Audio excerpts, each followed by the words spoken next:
Everyone, it's Melanie O'Kane with Yarn Mosaics, and today's workshop is all about the basics.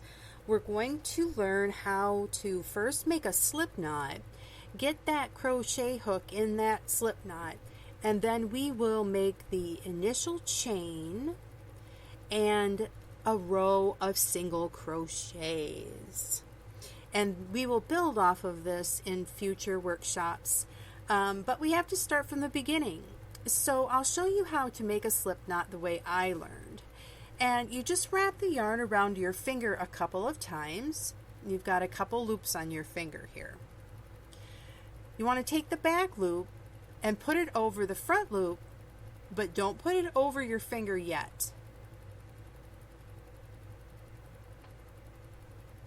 Take that new back loop and pull it over the new front loop and over your finger. Give it a little tug and there is your slip knot. Put your crochet hook in that slip knot and tighten it up, not too tight. And we will start making our initial chain.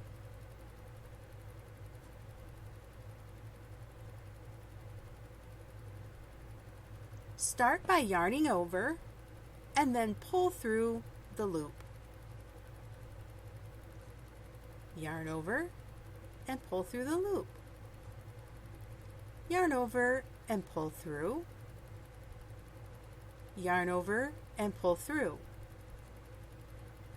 And you'll see we've made 4 chains so far.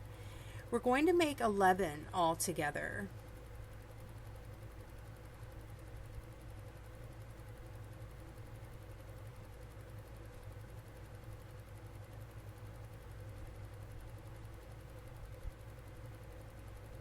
Now I want you to flip it over and notice that the chain has these back ridges, this back bump on each stitch, and that's what we're going to work into. We're going to start by putting a single crochet in the second chain from the hook.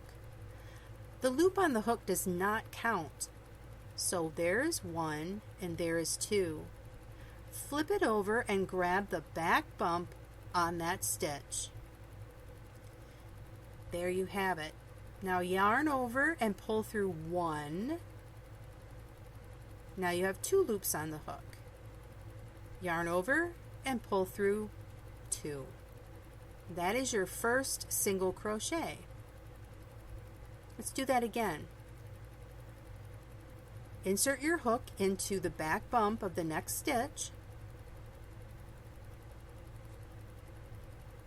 Yarn over and pull through 1.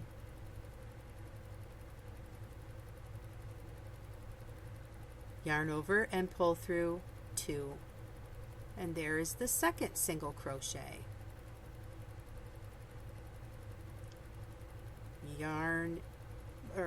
Put your crochet hook into that back bump. Yarn over, pull through 1. Yarn over and pull through 2.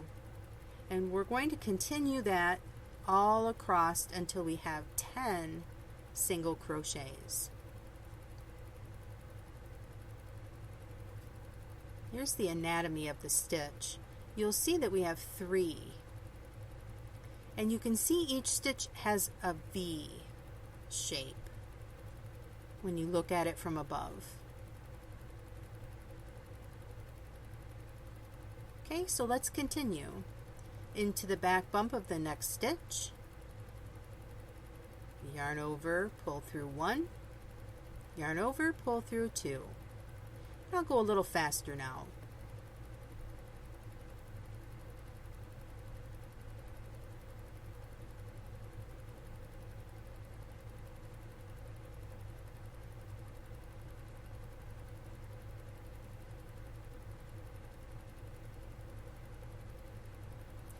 Now you'll see how when you first pull up that loop, you need to kind of give your stitch a little tug upward, And that just takes it up to the height of the stitch, and it keeps it from slumping.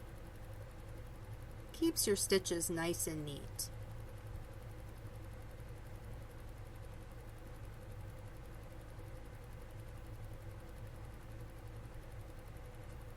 Just working into the back bump of each stitch.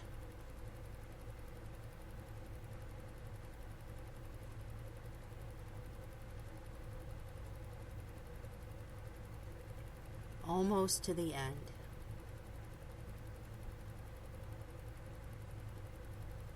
And there's that last stitch. Sometimes it can be hidden, and that's why we always count our stitches.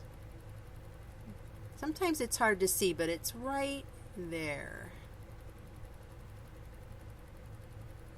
Work into both loops of that stitch and make your last single crochet. There we have it. Now let's count our stitches.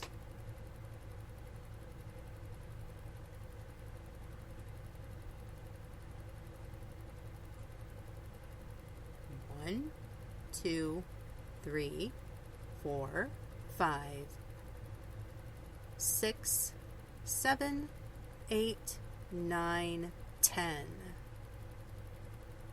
Notice that we chained 11, but that 11th stitch was actually our turning chain. Some patterns count that as a stitch and some patterns don't.